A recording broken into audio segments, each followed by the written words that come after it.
Hi hello नमस्कार जय माँ बिरजा जय श्री जगन्नाथ मु विश्वजित आपण स्वागत जनाऊँ आउ एक वीडियो तो चलतु आम आज वीडियो आरंभ करिया प्रथम सकाल सकाल मोर वर्कआउट सारी से कि मोर सब ब्रेकफास्ट नहीं कि आम दुकान किसी अंडा आनी आज सिझे खाइबार प्रपोजालटा था लिपुर मोर तो देखो अंडा मुझे नहीं आसी सारी अंडा आनिक लिपुर गैस टे सीझा सीझी करदेगी आम आज अंडाटा खाइबू। तो देखो ये मुझे बॉडी टी फ्लेक्स करदेली केमती देखा देखो ये देखो लिपु पियाज काटुची पियाज काट सारापर मुझे किसी अंडा को छड़ेदेली कि नुहे सब अंडा को छड़ेदेली छड़े सारापर लिपु ताको पनीर देखो पूरा स्लाइस कर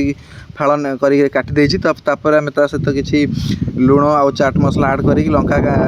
आड कर अंडा खाइलु अंडा बहुत टेस्टी लगुला सीझा अंडाटा प्रोटीन बहुत थाए। तो तापर लिपुर गाड़ी खराब हो जाता टाणी टाणी आम ग्यारेज को लेकिन जाऊँ देखिपे आपने दोरी बांधी केमती टाणिक नहीं जाऊँ ये पिलार गाड़ी खराब हो जाए तो सेठी आमर घर पाखर जड़े गाँ पिला जड़े से कम कर तो सी आम गाड़ी बागाबागी करदेला तार भर आम किसी जलखिया करदेलु जलखिया आम घुगुनी टे खाइलु केवल घुगुनी खाइलु सहित लंका गुंड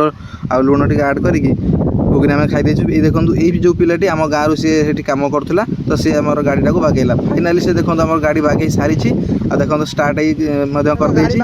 तो ये आउ दु आसी पहुँच देखो जय कला चुप की घर को पड़ा पैसा देलु आम 3 जन घर को बाहरी देलु।